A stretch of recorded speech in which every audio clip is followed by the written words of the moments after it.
Je suis art thérapeute et peintre. En fait, je suis venue à la peinture par la thérapie parce que j'ai réalisé que les blessures de l'enfance pouvaient être transformées et devenir voilà, quelque chose qui pouvait être montré.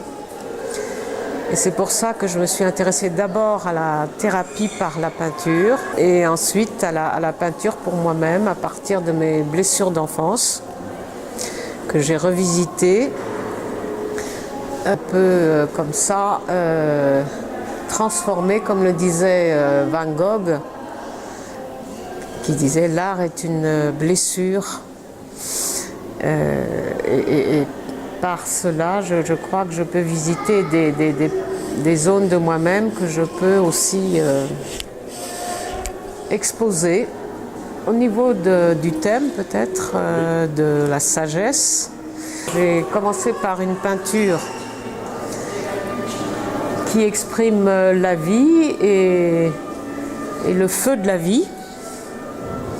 Puis j'ai continué par une peinture qui exprime plutôt la nuit, la descente dans l'obscurité, et puis pour terminer par une peinture que j'appelle Kénose 3, qui est une vie un petit peu épurée, revisitée. Voilà. J'anime un atelier que j'appelle Esprit Thérapie, mais qui pratique une méthode du toucher. Les personnes commencent les yeux fermés et touchent leurs feuilles comme si elles étaient leur corps pour se laisser toucher. Et tout se passe entre ce toucher de la main et le cœur. Et donc les gens vont essayer de lâcher la tête qui souvent crée une coupure entre la tête et l'affectif. La matière qui pour moi est le sable et l'eau est à la fois quelque chose qui me confronte au réel parce que j'aime beaucoup le réel, surtout à travers la nature, comme beaucoup d'artistes, je crois. Et effectivement, ça me permet d'aller un peu plus en profondeur.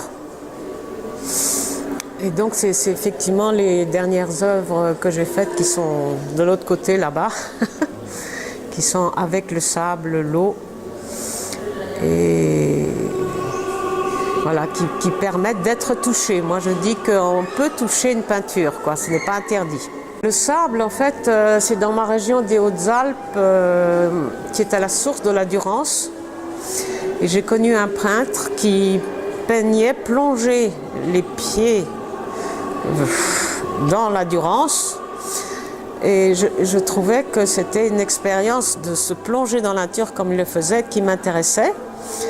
Et j'ai utilisé cette eau et ce sable de la Durance pour commencer ces peintures. Je commence par mettre du caparol, qui est une substance collante sur la toile.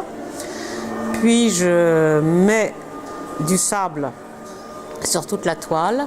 Et après, j'interviens avec l'eau, qui va elle-même me guider plus ou moins. Et voilà, le travail commence là. Après, je dois éliminer certaines choses et au contraire mettre d'autres en valeur. Mais c'est difficile parce que la nature fait des choses très belles. Et intervenir avec la beauté de la nature alors que nous-mêmes on n'est pas des créateurs de beauté, c'est lui qui est le grand artiste, quoi. C'est pas évident, mais voilà, c'est un défi que je me lance.